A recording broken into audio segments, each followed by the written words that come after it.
Assalamualaikum warahmatullahi wabarakatuh. Saya kali ini akan mempresentasikan mengenai metodologi penelitian akuntansi, halaman 21 sampai dengan 40. Baik, akan segera dimulai.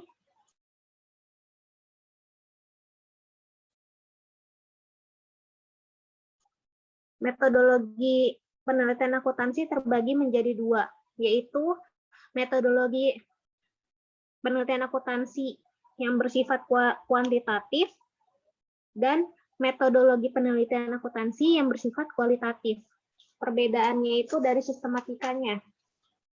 Yang pertama, sistematika metodologi penelitian kuantitatif itu yang pertama ada latar belakang masalah. Latar belakang masalah itu isinya ada latar belakang masalah, identifikasi masalah, rumusan masalah, batasan masalah, tujuan dari manfaat penelitian.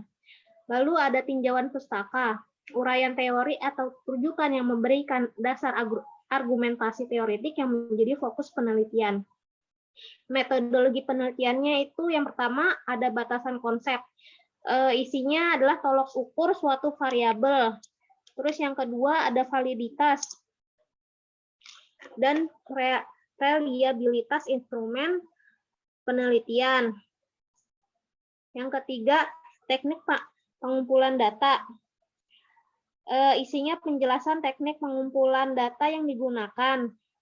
Yang keempat populasi sampel, teknik pengambilan sampel. Isinya adalah memberikan penjelasan yang menjadi satuan populasi, sampel, jumlah populasi, dan sampel, serta teknik pengambilan sampel.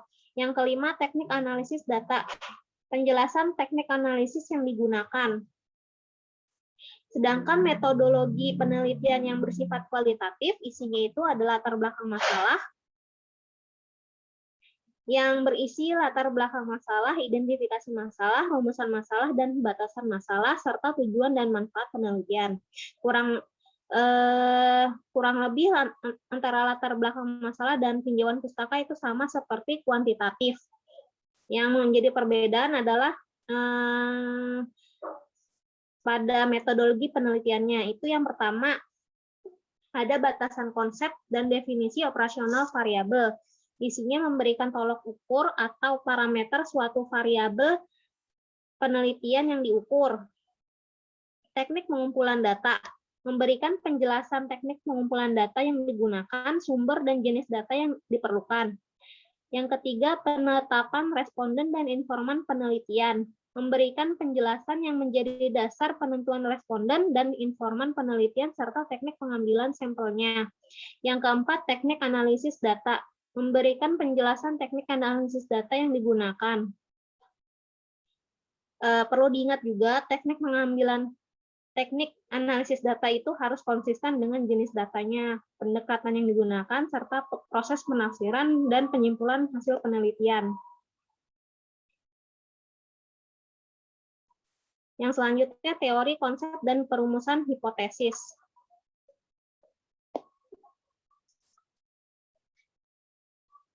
Yang pertama, landasan teori.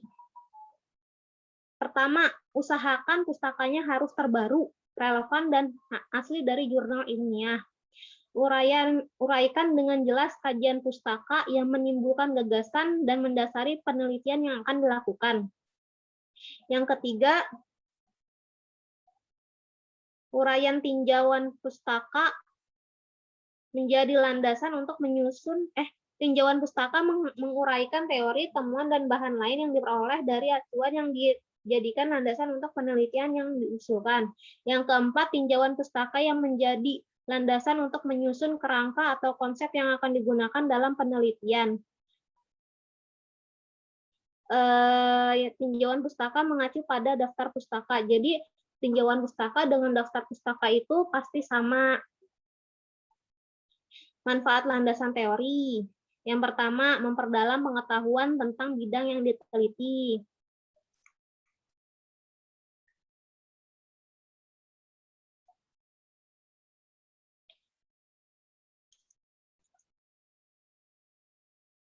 Yang kedua, mengetahui hasil penelitian yang berhubungan yang sudah pernah dilaksanakan. Yang ketiga, memperjelas masalah penelitian. Landasan teori juga berisi mengenai grand teori dan penelitian sebelumnya. Grand teori mata kuliah sebelumnya sudah pernah dijelaskan. Grand teori itu ada shareholder teori, ada teori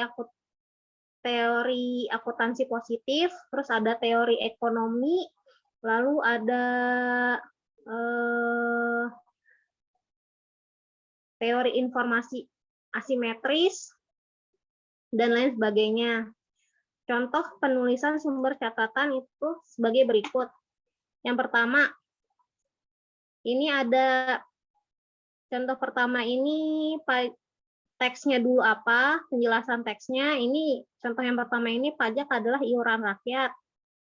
Bla bla bla bla bla yang dikarang oleh Mardiasmo tahun 2011. Lalu contoh yang kedua itu nama pengarang teks, lalu tahun terbitannya. Ini menurut Untung Soekardi tahun 2014. Yang termasuk dalam kelompok ini adalah pengusaha yang melakukan kegiatan sebagaimana diatur dalam pasal 4 dan lain sebagainya, bla bla bla bla. Selanjutnya ada kerangka konsep. Paradigma penelitian merupakan pola pikir yang menunjukkan hubungan antar variabel yang akan diteliti. Yang kedua, paradigma sederhana yang menunjukkan pengaruh dan hubungan antara variabel X dan variabel Y. Perumusan hipotesis, pernyataan tentang parameter populasi. Hipotesis dapat diartikan sebagai pernyataan statistik tentang parameter populasi. Dalam penelitian, hipotesis diartikan sebagai jawaban sementara terhadap rumusan masalah penelitian. Jenis-jenis hipotesis yang pertama itu ada hipotesis tanpa arah, contohnya kualitas audit mempengaruhi kualitas laporan. Terus yang kedua itu hipotesis berarah, contohnya itu kualitas audit berpengaruh positif pada kualitas laporan keuangan. Kualitas audit berpengaruh negatif pada kualitas laporan keuangan.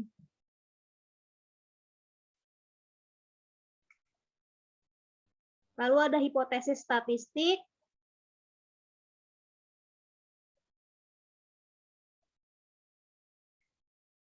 Penjelasannya sebagai berikut. Hipotesis nol diartikan sebagai tidak adanya perbedaan antara parameter dengan statistik, atau tidak adanya perbedaan antara ukuran populasi dan ukuran sampel.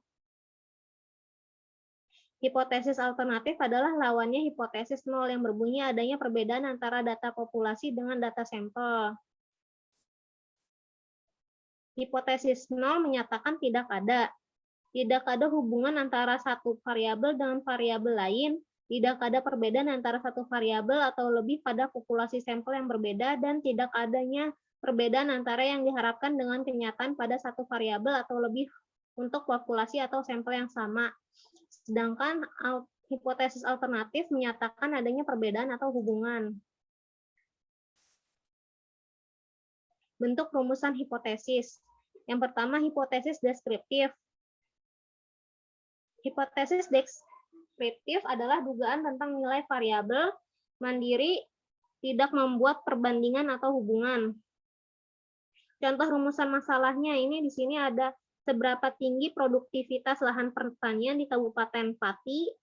Contoh rumusan hipotesisnya adalah produktivitas lahan pertanian di Kabupaten Pati sebesar 10 ton per hektar are.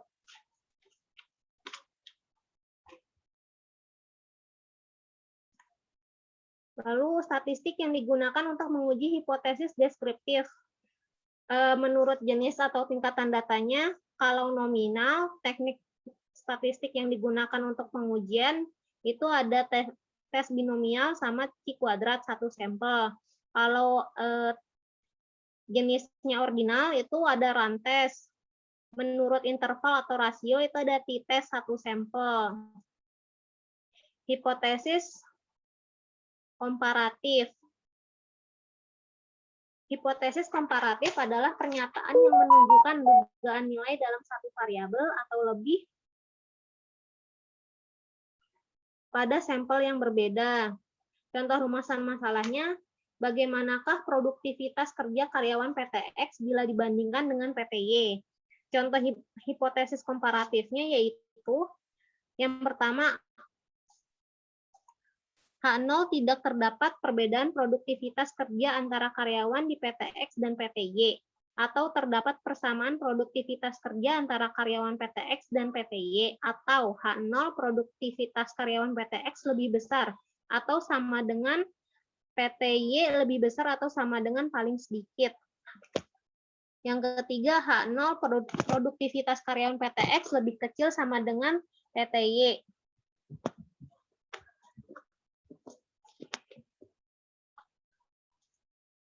Statistik yang digunakan untuk menguji hipotesis komparatif, yaitu macam datanya interval rasio. Kalau dua sampel, korelasinya t-test, dua independen t-test. Kalau komparatif sampel, korelasi itu one way ANOVA sama two way ANOVA. Independennya sama one way ANOVA sama two way ANOVA. Lalu kalau macam datanya itu nominal, kalau sampelnya itu kalau korelasi McNemar, oh ini salah, independennya ini seharusnya Fisher eksak sama Q² to sampel. Kalau komparatif sampelnya ini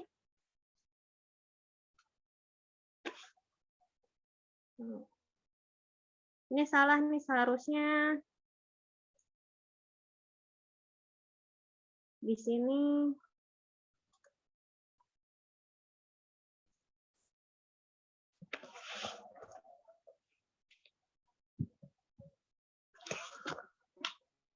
Fisher eksak sama Q² to sampel.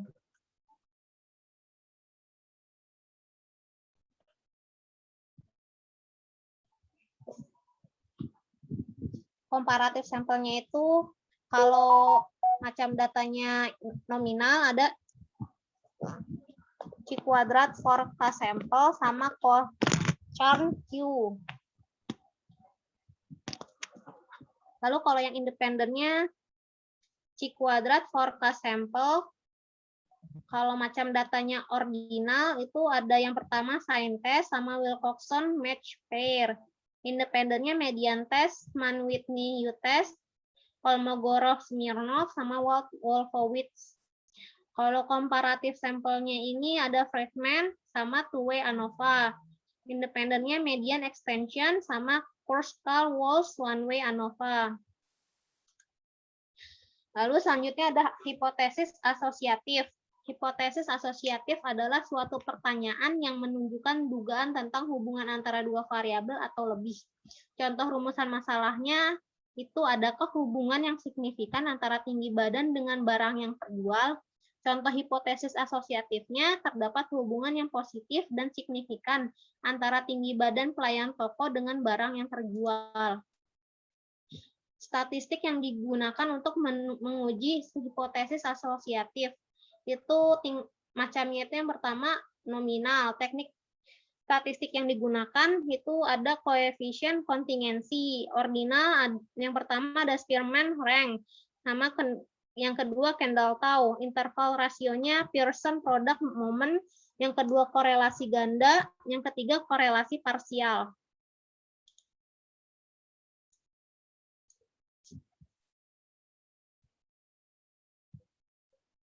Lalu yang terakhir itu ada hipotesis kausal.